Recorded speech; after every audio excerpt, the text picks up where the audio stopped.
Phalanx is a horizontal shmup released on the Super Nintendo back in 1992.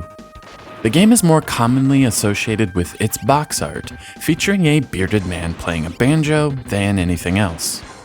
The gameplay in Phalanx is fairly straightforward, but there is a little bit of depth here. There are 4 different weapons you can acquire by grabbing the corresponding icon on the playfield: the laser, homing missiles, an energizer, and the ricochet.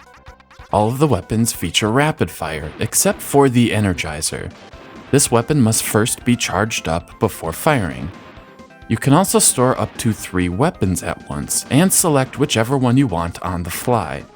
There are P icons that will level up your weapon up to 3 times. When you die, you will lose the weapon that you were equipped with, but retain whatever else you had, and pick up right where you left off. Finally, you have a secondary missile shot, which can be acquired by grabbing the A, B, or C icons on the screen. Each missile varies slightly, but in all honesty, they look the same, and you'll mostly not even notice they're there. The stage design, along with the enemy design, is mostly generic. There are your trademark cityscape levels, mechanical levels, cave levels, and so on.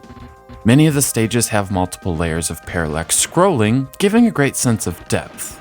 The frame rate is surprisingly good, and at times, Phalanx feels more like a Sega Genesis game than a Super Nintendo game.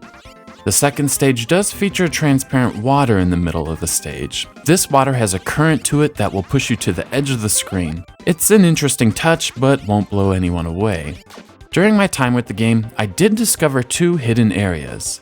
These areas appear to be littered with power-ups, but most of these are actually decoys that must be destroyed.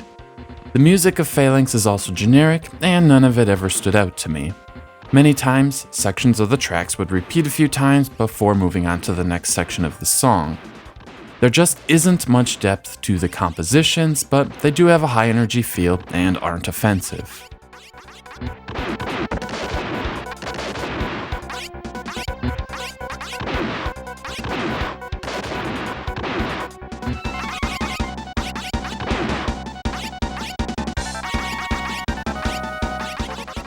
Like any good shmup, the name of the game is quick reflexes and level memorization. You'll eventually run out of credits and have to restart the game. With each playthrough, you'll get a little farther, learn some new tricks, and in general, get better at the game. On this front, Phalanx delivers a predictable experience, and is exactly what you want from a 16-bit shooter. The title didn't light the world on fire back in 1992, and certainly won't knock your socks off today, but Phalanx gets the basics right. If you keep your expectations reasonable, there is plenty of fun to be had here. I enjoyed learning each of the weapon's strengths and weaknesses, and how to best approach each stage. Breaking up the stages are mid-bosses, which offer a decent challenge and keep things from getting too stale. The end stage bosses are alright as well, usually featuring multiple forms and varying firing patterns. Like everything else in Phalanx, all of them are fine, but none of them are awesome or memorable. The only thing that really bothers me with Phalanx are the enemy bullets. They are always red and don't stand out enough. I have some mild color blindness, and little touches like this have a huge impact on playability.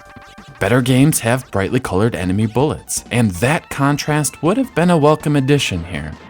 Overall, Phalanx is a competent shmup. Everything is done well enough, and I enjoyed the multiple weapon types and the ability to change things up on the fly. The graphics, music, and game design are all perfectly fine, but nothing here stands out, and Phalanx ends up feeling very generic. 3 out of 5.